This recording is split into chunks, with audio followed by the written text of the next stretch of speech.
Good evening, everybody. So, welcome back to this very first session of your subject training and development. Now, this is one of the HR specialization subjects which we are going to study. Previously, you have studied human resource development, and this time it is training and development.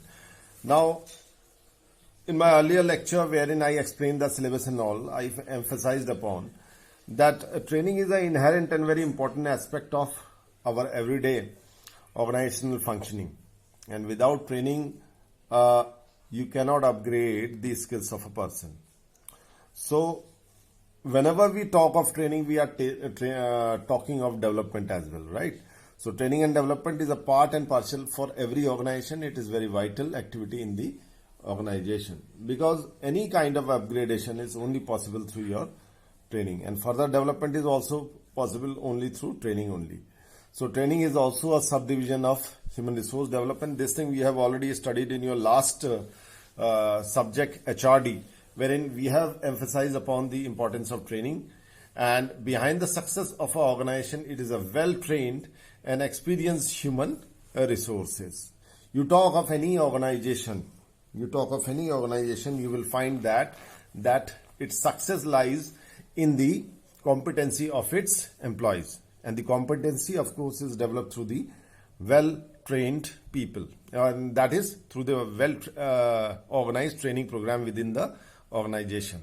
So in nowadays time where we have got the cutting edge technology in every sphere of organizational functioning, so training of every kind, whether it is based on technology, whether it is for a person who is working at the shop floor level, whether he is a part of the partial of a company's management, whether junior management, whether middle management, whether top management, every person requires it. But however, here I would like to say that the training requirement varies from the levels and the hierarchy within the organization.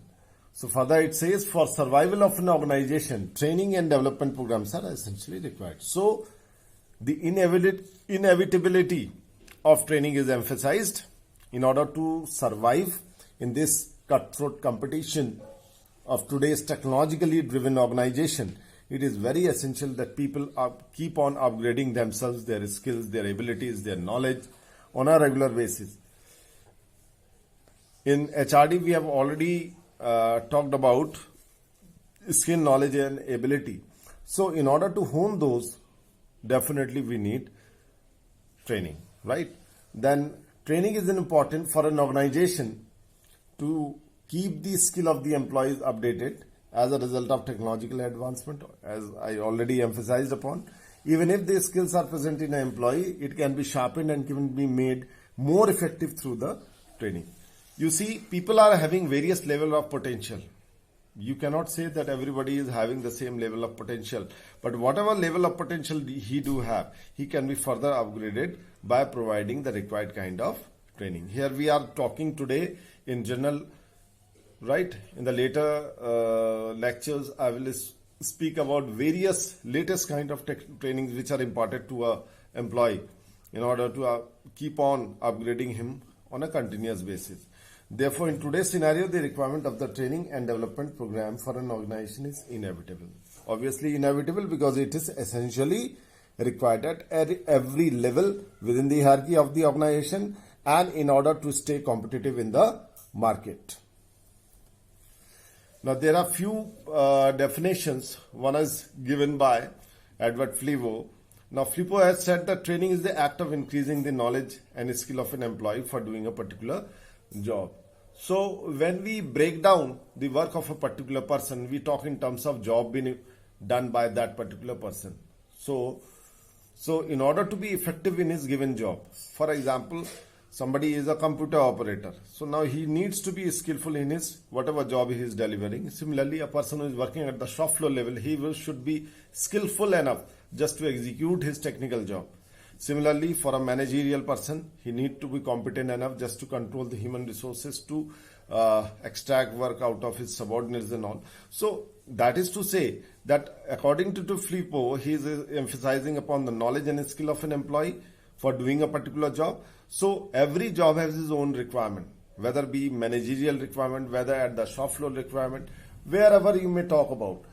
Then essentially here I would also like to point out that basically the all the commercial activity, they can be basically divided into two parts.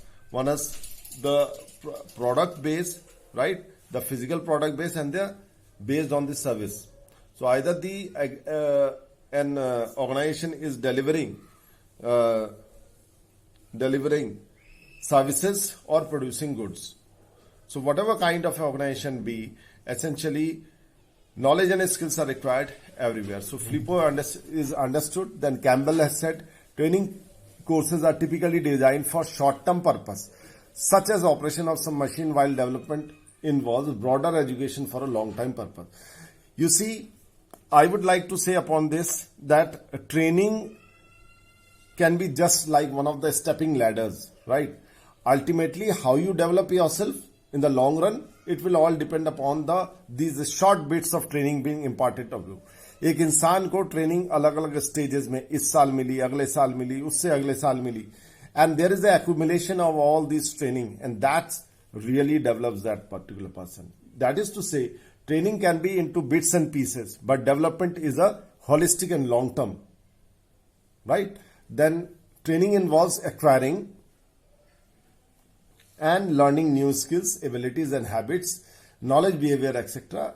It is job oriented and helps employees to perform job more effectively and efficiently. Ultimately, what we need people those who are effective and efficient in their job. Now here, these are the two words being used to, emphasize upon this training aspect. So effectiveness means that how well you are delivering your job, how well you are doing your job.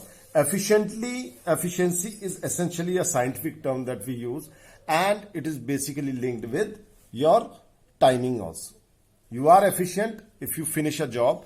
Let's say there are two people, one is finishing the same job, let's say in 1 hour, another is taking around half an hour. So who is more efficient? The person who is taking less time, right? So you have to be effective and efficiently, because in this fast moving world, people are doing their job at a very fast pace, and we need people those who are efficient enough to execute the same, right?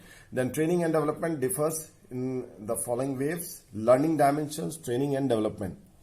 Now here certain contents are given under your learning dimensions, like participants, content, purpose and duration. So participants for training, it is written over here, non-managers for operative.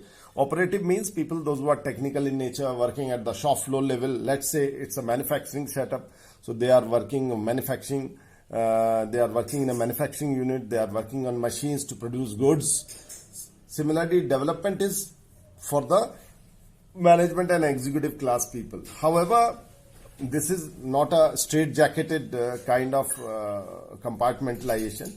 Wherever training is taking place, development automatically takes place, right?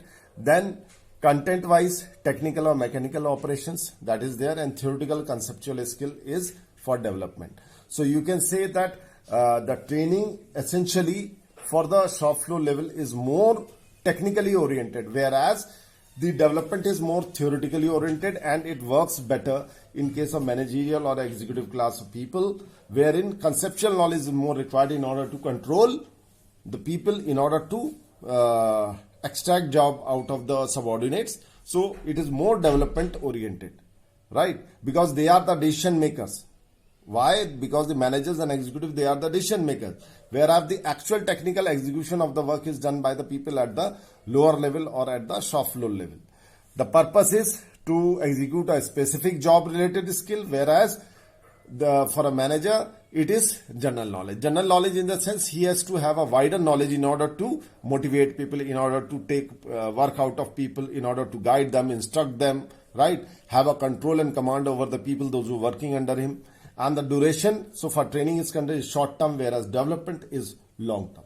But here the bottom line that I would like to emphasize is that the training, howsoever for a managerial person or even for a shop floor level, training is training. But the nature of training will differ, and the result output will also differ. I will further elaborate upon it in the next lecture. Okay.